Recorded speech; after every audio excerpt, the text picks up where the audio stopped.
ಆಚಿ ಮಸಾಲ. ಎಂತ ಅಡಿಗೆಯು ರುಚಿಯಾಗೋ ರಹಸ್ಯವು 20 ರೂಪಾಯಿ. JDS ತನ್ನದೇ ಆದಂತಹ ಹೋರಾಟಗಳನ್ನು ಕೈ ಬಿಟ್ಬಿಡುತ್ತೆ ಎಲ್ಲ ಒಂದು ಕಡೆ.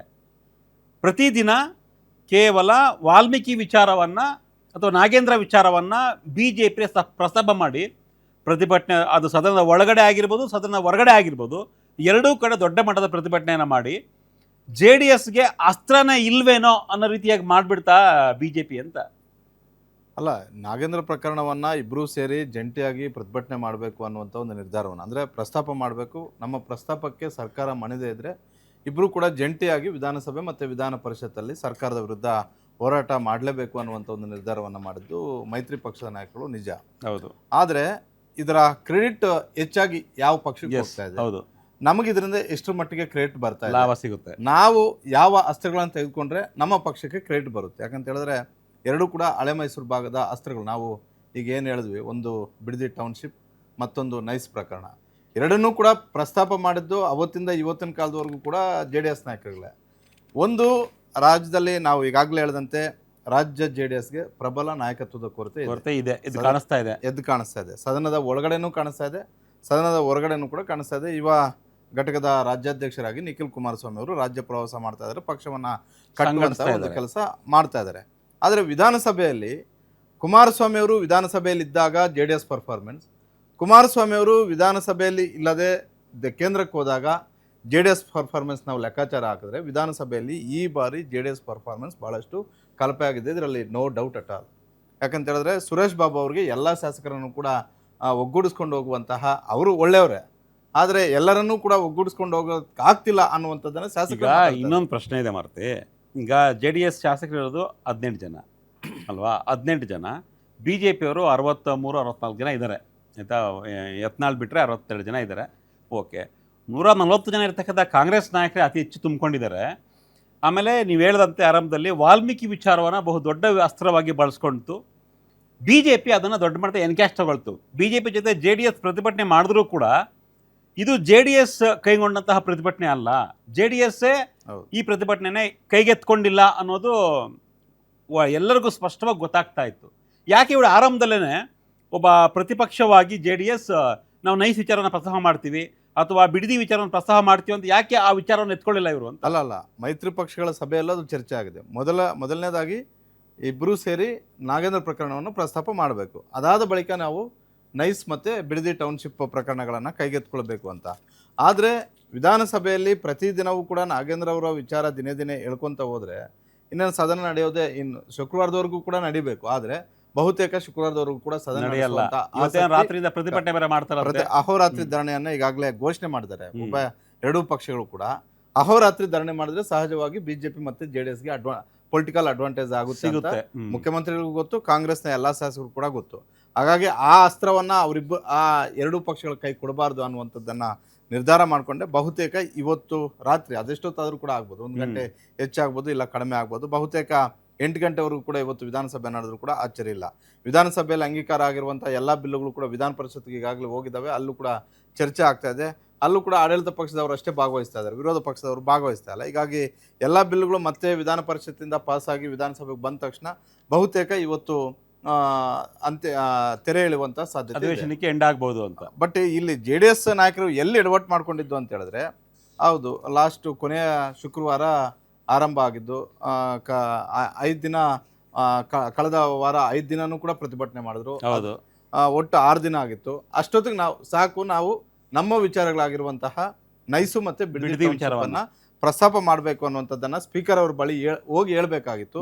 ಜೊತೆಗೆ ವಿಧಾನಸಭೆ ಒಳಗಡೆ ಈಗ ಮೈತ್ರಿ ಮಾಡ್ಕೊಂಡಿದ್ವಿ ಅನ್ನೋ ಕಾರಣಕ್ಕೋಸ್ಕರವೇ BJP ಅವ್ರಿಗೆ ಗೊತ್ತು, BJP ಅವ್ರಿಗೆ ನಾಗೇಂದ್ರ ಅವರ ಪ್ರಕರಣ ಇಡೀ ರಾಜ್ಯಾದ್ಯಂತ ನಮ್ಗೆ ವರ್ಕೌಟ್ ಆಗುತ್ತೆ, ನಮಗೆ ಪ್ಲಸ್ ಪಾಯಿಂಟ್ ಆಗುತ್ತೆ. ನಾಗೇಂದ್ರ ಅವರ ಪ್ರಕರಣ JDSಗೆ ಅಷ್ಟೇನು ವರ್ಕೌಟ್ ಆಗೋದಿಲ್ಲ. ಹೀಗಾಗಿ ನಮಗೆ ವರ್ಕೌಟ್ ಆಗೋದು ಜೊತೆಗೆ ನಾವು ಈ ಪೊಲಿಟಿಕಲ್ ಪ್ರಾಫಿಟ್ ಅನ್ನು ಪಕ್ಕಕ್ಕಿಡೋಣ, ಅವ್ರು ಬೇಕಿದ್ರೆ ಮಾತಾಡ್ಕೊಳ್ಳಿ ಸರ್. ನಮಗೇನಂತ ಹೇಳಿದ್ರೆ ಈಗ 3 ಪ್ರಕರಣಗಳನ್ನು ತೆಗೆದುಕೊಂಡ್ರೆ, ಒಂದು ನಾಗೇಂದ್ರ ಅವರ ಪ್ರಕರಣ, ಇನ್ನೊಂದು ಬಿಡದಿ ಟೌನ್ಶಿಪ್, ಇನ್ನೊಂದು ನೈಸ್ ಪ್ರಕರಣ ತೆಗೆದುಕೊಂಡ್ರೆ ಸಾರ್ವಜನಿಕ ಹಿತಾಸಕ್ತಿ ಯಾವ್ದ್ರಲ್ಲಿ ಜಾಸ್ತಿ ಇದೆ ಅಂತ ಹೇಳಿದ್ರೆ ಮೊದಲನೇದು ನೈಸ್ ಪ್ರಕರಣ. ಯಾಕಂತ ಹೇಳಿದ್ರೆ ಏನು ಖರ್ಚೆ ₹1 ಬಂಡವಾಳ ಹಾಕಿಲ್ಲ, ದೋಸ್ತಾ ಇದ್ದಾನೆ ಅನ್ನುವಂಥ ಆರೋಪವನ್ನ ವಿರೋಧ ಪಕ್ಷದವ್ರು ಮಾಡ್ತಾ ಇದ್ದಾರೆ. ಕುಮಾರಸ್ವಾಮಿ ಮಾಡ್ತಿದ್ದಾರೆ. ಒಂದು ಕೆಲಸ ಮಾಡೋಣ, ಈಗ ಒಂದ್ ವೇಳೆ ಕುಮಾರಸ್ವಾಮಿ ಇದ್ದಿದ್ರೆ ಏನಾಗ್ತಿತ್ತು ಅಂತ ನೋಡ್ಬೇಡ, ಪಾಯಿಂಟ್ಸ್ ಹಾಕಿದ್ವಲ್ಲ. ಸೊ ಒಂದ್ ವೇಳೆ ಇದೆಲ್ಲ ಏನು ಇವತ್ತು ಯಾಕೆ ನಾವು JDS ಫೇಲು ಅನ್ನೋದಕ್ಕಿಂತ ಹೆಚ್ಚಾಗಿ ಕುಮಾರಸ್ವಾಮಿ ಇದ್ದಿದ್ರೆ ಇದರ ರೂಪುರೇಷಣೆ ಅಥವಾ ಇದರ ಹೋರಾಟದ ಲೆಕ್ಕಾಚಾರವೇ ಬೇರೆ ಥರ ಇರ್ತಾ ಇತ್ತು. ಒಂದು ವೇಳೆ ಇವತ್ತು ಅಧಿವೇಶನದಲ್ಲಿ ಕುಮಾರಸ್ವಾಮಿ ಇದ್ದಿದ್ರೆ ಈ ನೈಸ್ ವಿಚಾರ ಮತ್ತು ಬಿಡದಿ ಟೌನ್ಶಿಪ್ ವಿಚಾರವನ್ನು ಪ್ರಸ್ತಾವ ಮಾಡ್ತಾ ಇದ್ರು. ಗಲಾಟೆ ಅನ್ನೋದು ಹೆಚ್ಚಾಗಿ ಅತಿ ಹೆಚ್ಚು ಚರ್ಚೆ ಆಗ್ತಾ ಇತ್ತು ಆ ವಿಚಾರದ ಬಗ್ಗೆ. ಸರ್ಕಾರ ಎಡವಿದ್ದಲ್ಲಿ ಏನು ಮಾಡಬೇಕಾಗಿತ್ತು, ಜನರಿಗೆ ಏನು ಉಪಯೋಗ ಆಗ್ತಾ ಇತ್ತು, ಏನು ನಷ್ಟ ಆಗ್ತಾ ಇದೆ, ಲಾಭ ಏನಾಗ್ತಾ ಇದೆ, ಇದ್ರ ಬಗ್ಗೆ ಕೂಡ ದಾಖಲೆಗಳ ಸಮೇತ ಕುಮಾರಸ್ವಾಮಿ ಅವರು ಚರ್ಚೆ ಮಾಡ್ತಾ ಇದ್ರು.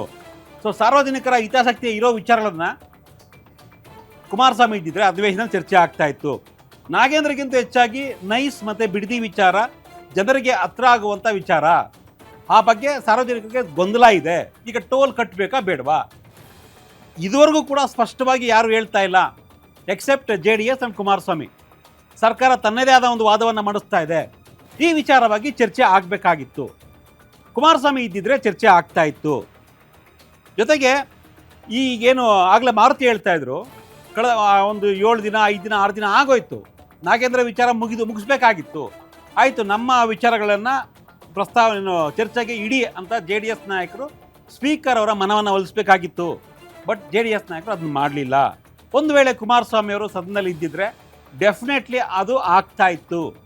ಸ್ಪೀಕರನ್ನು ಮನವೊಲಿಸಿ ಅಟ್ಲೀಸ್ಟ್ ಒನ್ ಡೇ ಅರ್ಧ ದಿನ ಆದರೂ ನೈಸ್ ವಿಚಾರ ಅಥವಾ ಬಿಡದಿ ಟೌನ್ಶಿಪ್ ವಿಚಾರ ಚರ್ಚೆ ಆಗ್ತಾ ಇತ್ತು.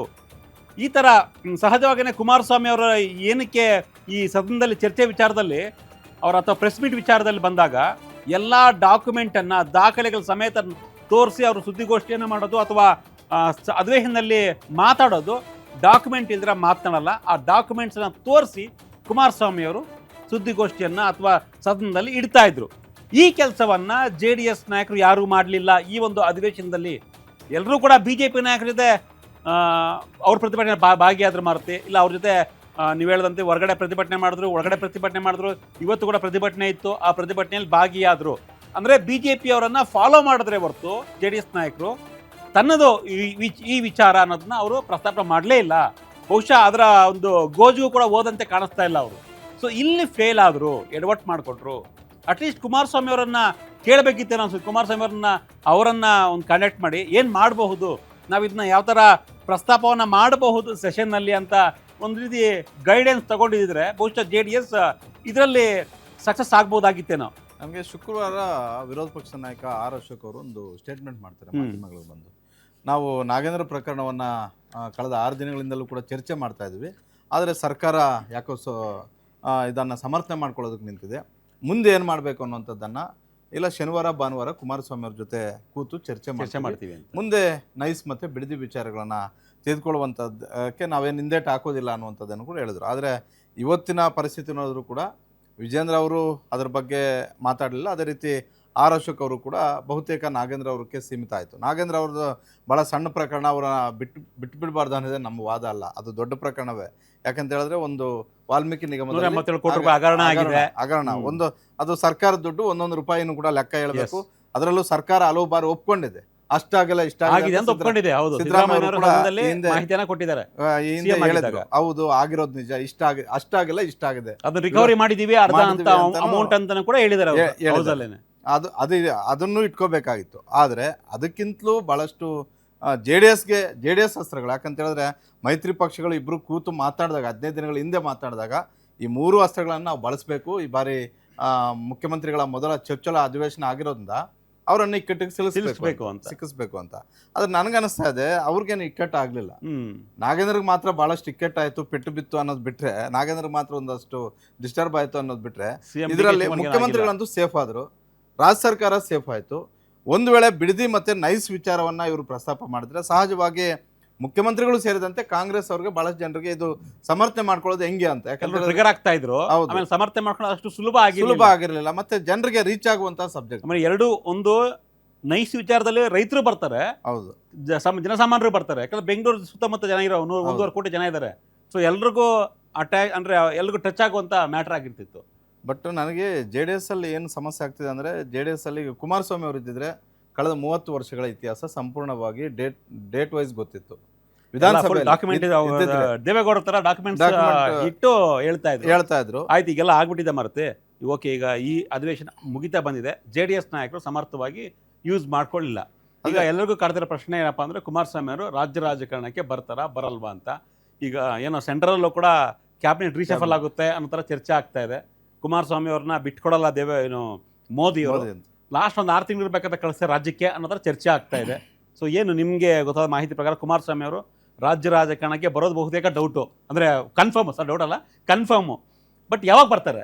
ಅಲ್ಲ, ನನಗೆ ಈಗಿನ JDS ಪರಿಸ್ಥಿತಿ ನೋಡಿದ್ರೆ ಕುಮಾರಸ್ವಾಮಿ ಅವರು ಕೇಂದ್ರ ರಾಜಕಾರಣಕ್ಕಿಂತ ಕೂಡ ರಾಜ್ಯ ರಾಜಕಾರಣಕ್ಕೆ ಬರೋ ಅನಿವಾರ್ಯತೆ ಇದೆ. ಯಾಕಂತ ಹೇಳಿದ್ರೆ 2028ರ ವಿಧಾನಸಭಾ ಚುನಾವಣೆ ದೃಷ್ಟಿಯಿಂದ ಮತ್ತೊಮ್ಮೆ HDK ಅಂತ ಕೂಗು ಕೂಡ ಶುರುವಾಗಿರೋದ್ರಿಂದ ಅವ್ರು ಬಂದರೆ ಅವ್ರ ಪಕ್ಷಕ್ಕೆ ಪ್ರಾಫಿಟ್ಟು. ಇನ್ನೊಂದು, ಅಷ್ಟು ಸುಲಭವಾಗಿ ಮೋದಿ ಮತ್ತು ಅಮಿತ್ ಶಾ ಅವರು ಕುಮಾರಸ್ವಾಮಿ ಅವ್ರನ್ನ ಬಿಟ್ಕೊಟ್ಟು ಕುಮಾರಸ್ವಾಮಿ ಅವರು ಹೇಳ್ದಂಥವ್ರನ್ನ ಮಂತ್ರಿ ಮಾಡ್ತಾರೆ ಅಂತ ನನಗೇನು ಅನಿಸ್ತಾ ಇಲ್ಲ. ಯಾಕಂದರೆ JDS ಇಂದ ಗೆದ್ದಿರೋದು ಇಬ್ಬರು MP ಗಳು. ಇಲ್ಲ, ಬೆಂಗಳೂರು ಗ್ರಾಮಾಂತರನೂ ಕೂಡ JDS BJP ಬೆಂಬಲಿತ ಅಭ್ಯರ್ಥಿ ಆಗಿರುವಂತಹ ಮಂಜುನಾಥ್ ಅವ್ರು ಕೊಟ್ಟರು ಕೂಡ ಇವರ ಕುಟುಂಬದ ಭಾಗನೇ ಆಗೋದ್ರಿಂದ ನನಗೆ ಅನಿಸುತ್ತೆ ಮಂಜುನಾಥ್ ಅವ್ರನ್ನ ತಗೊಳ್ಳೋದಕ್ಕೆ ಇವ್ರನ್ನ ಬಿಡ್ತಾರೆ ಅಂತ ಅನಿಸ್ತಾ ಇಲ್ಲ. JDS ಅವ್ರು BJP MP ಅವರು. ಹೌದು, BJP MP ಅಲ್ಲಲ್ಲ, ಮೈತ್ರಿ MP ಅಂತ ಇದ್ರೂ ಕೂಡ ಸಿಂಬಲ್ BJPನೇ. ಹಾಗಾಗಿ BJP MP ಅಂತ ಕನ್ಸಿಡರ್ ಆಗೋದು. ಬಹುತೇಕ ನನಗನ್ಸುತ್ತೆ ಕುಮಾರಸ್ವಾಮಿ ಅವರು ಅಷ್ಟು ಸುಲಭವಾಗಿ ರಾಜ್ಯಕ್ಕೆ ಬರೋದಕ್ಕೆ BJP ಹೈಕಮಾಂಡ್ ಒಪ್ಕೊಳ್ಳೋದಿಲ್ಲ. ಆದರೆ BJP ಹೈಕಮಾಂಡ್ಗೂ ಕೂಡ ಒಂದು ಸ್ಪಷ್ಟವಾಗಿ ಗೊತ್ತಿದೆ, ಒಂದು ನಿರ್ಧಾರಕ್ಕೆ ಈಗಾಗಲೇ ಬಂದಂತೆ ಕಾಣಿಸ್ತಾ ಇದೆ. ಇಲ್ಲಿ ರಾಜ್ಯ BJPಯಿಂದ ನಮಗಂತೂ ನಾವು 28ಕ್ಕೆ ಸರ್ಕಾರ ಬರೋದು ಅಷ್ಟು ಸುಲಭ ಇಲ್ಲ. ಯಾಕಂದ್ರೆ ಒಂದಷ್ಟು ಗೊಂದಲಗಳು, ಭಿನ್ನಾಭಿಪ್ರಾಯಗಳಿದ್ದಾವೆ, ಮೈತ್ರಿಯಿಂದಲೇ ಎದುರಿಸಬೇಕು ಅಂತ. ಇದು ಬಹುತೇಕ BJPಯ ಒಂದು ಟೀಮ್ನ ಅಭಿಪ್ರಾಯನೂ ಕೂಡ ಇದೆ. ನಾವು ಮೈತ್ರಿಯಿಂದ ಹೋದ್ರೇ ಕಾಂಗ್ರೆಸ್ 70-80ಕ್ಕೆ ಇಳಿಸ್ಬೋದು, ನಾವು 120, 140, 150 ಸ್ಥಾನ ಗೆಲ್ಲಬಹುದು ಅಂತ. ಹೀಗಾಗಿ ಈಗ JDSಗೆ ಕುಮಾರಸ್ವಾಮಿ ಅವರು ವಾಪಸ್ ಬರೋದು ಬಹಳಷ್ಟು ಅನಿವಾರ್ಯ. ಕುಮಾರಸ್ವಾಮಿ ಅವ್ರಿಗೆ ಇದು ಹೆಂಗೆ ಅರ್ಥ ಆಗುತ್ತೋ ನಮಗೇನು ಗೊತ್ತಿಲ್ಲ. ಬಟ್ ಇನ್ನೂ 6-7 ತಿಂಗಳು, ಇನ್ನೊಂದು 1 ವರ್ಷ ಆದರೂ ಕೂಡ ಕುಮಾರಸ್ವಾಮಿ ಅವರು ಡೆಲ್ಲಿ ಪಾಲಿಟಿಕ್ಸ್ ಅಲ್ಲಿ ಇರ್ತಾರೆ ಅನ್ನುವಂಥ ಮಾಹಿತಿನೂ ಕೂಡ ಸಿಗ್ತಾ ಇದೆ. ಯಾಕೆ ಅಮಿತ್ ಶಾ ಮತ್ತೆ ಮೋದಿ ಅವರು ಅಲ್ಲೇ 2 ವರ್ಷ ಆಯ್ತು ಈಗ ಮಂತ್ರಿಯಾಗಿ. ಇನ್ನೊಂದು ವರ್ಷ ಇದ್ರೆ 3.5 ವರ್ಷ ಆಗುತ್ತೆ. ಆಮೇಲೆ 1 ವರ್ಷ ಕರ್ನಾಟಕಕ್ಕೆ ಸಿಗುತ್ತೆ. ನೋಡೋಣ ಹಾಗಾದ್ರೆ ಕುಮಾರಸ್ವಾಮಿ ಅವರು ಯಾವಾಗ ಬರ್ತಾರೆ ಅಂತ ಕಾತರದಿಂದ ಕಾಯ್ತಾ ಇದ್ದಾರೆ. ಎಸ್ಪೆಷಲಿ JDS ನಾಯಕರು, ಕಾರ್ಯಕರ್ತರು ಎಲ್ಲರೂ ಕೂಡ Kumaraswamy back to pavilion, daddy ಸೋಮ್ ಅಂದ್ಬಿಟ್ಟು ದೊಡ್ಡ ಮಟ್ಟದಲ್ಲಿ ಚರ್ಚೆ ಮಾಡ್ತಾ ಇದ್ದಾರೆ. ನೋಡೋಣ ಕುಮಾರಸ್ವಾಮಿ ಅವರ ವಾಪಸ್ ಯಾವಾಗ ಬರ್ತಾರೆ. ಪಾರ್ಟಿ ಫೇಲ್ ಆಗಿದೆ ಯಾವ್ದ್ರಲ್ಲಿ, ವಿಧಾನಸೌಧದಲ್ಲಿ. ಅವರು ಹೊರಗಡೆ ಪಾಸ್ ಆಗಬೇಕು, ಯಾವುದು ನೈಸು ಮತ್ತೆ ಬಿಡದಿ ವಿಚಾರದಲ್ಲಿ. ಎಸ್, ನೋಡೋಣ ಕುಮಾರಸ್ವಾಮಿ ನಿರ್ಧಾರ ಹೇಗಿರುತ್ತೆ. ವೆಯ್ಟ್ ಮಾಡ್ತಾ ಇದೆ JDS ಕರ್ನಾಟಕ.